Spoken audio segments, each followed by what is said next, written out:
তুকালু লিসাহিবিল কুরআন,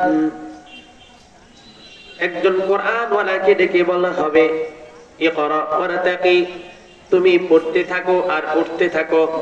ইকরা ওয়ারতাকি, তুমি পড়তে থাকো আর উঠতে থাকো।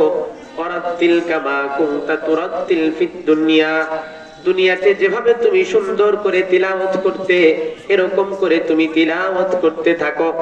ইকরা ওয়ারতাকি ওয়ারাতিল কামা কুনতা তুরাতিল ফিদ দুনিয়া فإن منزلك عند آخر آية تقرأها, কুরআন ওয়ালাকে বলা হবে তুমি পড়তে থাকো আর আরোহণ করতে থাকো, উপরে উঠতে থাকো। কুরআন ওয়ালা এক একটা করে কুরআনের আয়াত তিলাওয়াত করবে আর এক একটা বিল্ডিং এর উপরে আরোহণ করবে, এক একটা তলার উপরে উঠবে। আবার যখন একটি আয়াত তিলাওয়াত করবে তখন আরো একটি তলার উপরে উঠবে। এরকম করে হাদিসের ভিতরে আল্লাহর নবী বলেন, যখন ওই কুরআন ওয়ালা একজন হাফেজে কোরআন যখন কোরআনের শুরু থেকে নিয়ে তিলাওয়াত করা আরম্ভ করবে, যখন এরকম করে এক একটি আয়াত তিলাওয়াত করবে আর উঠতে থাকবে। কোরআনের ভিতরে মোট আয়াত আছে ৬৬৬৬ আয়াত, মতান্তরে বিভিন্ন মত রয়েছে।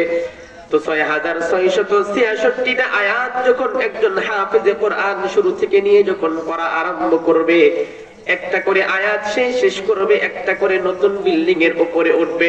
এরকম করে হাসরের ময়দানে একজন হাফেজে কোরআন যে কোরআনটা হিফজ করেছে, এখানে তো হিফজ করার কারখানা, যে হাফেজে কোরআন এরকম করে কোরআনের শুরু থেকে নিয়ে তিলাওয়াত করা আরম্ভ করবে, সে এরকম উঠতে উঠতে উঠতে উঠতে ৬৬৬৬ তলা বিল্ডিং এর উপরে সে আরোহণ করবে।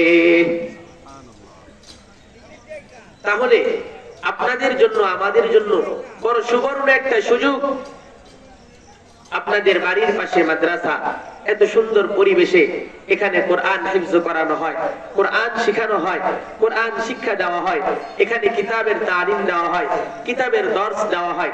তো এখান থেকে যদি আমি আমার সন্তানকে যদি আলেম বানাইতে পারি, আমার সন্তানকে যদি হাফেজ বানাইতে চাই, তাহলে আমাকে এই মাদ্রাসায় আমার সন্তানকে দিতে হবে। আমার সন্তান নাই, ছোট ভাই আছে, তাকে মাদ্রাসায় দিতে হবে। ছোট ভাই নাই, নাতি আছে, তাকে মাদ্রাসায় দিতে হবে, যদি কোরআন ওয়ালা বানাইতে চাই। আর যদি আমরা একজন হাফেজে কোরআন বানাইতে পারি, আমার সন্তানকে যদি হাফেজে কোরআন বানাইতে পারি, তাহলে আমার সন্তান বুঝি এই ৬৬৬৬ তালা জান্নাতে একা একাই থাকবে, নাকি আমাদেরকেও সাথে নিবে? আমাদেরকেও সাথে নিবে।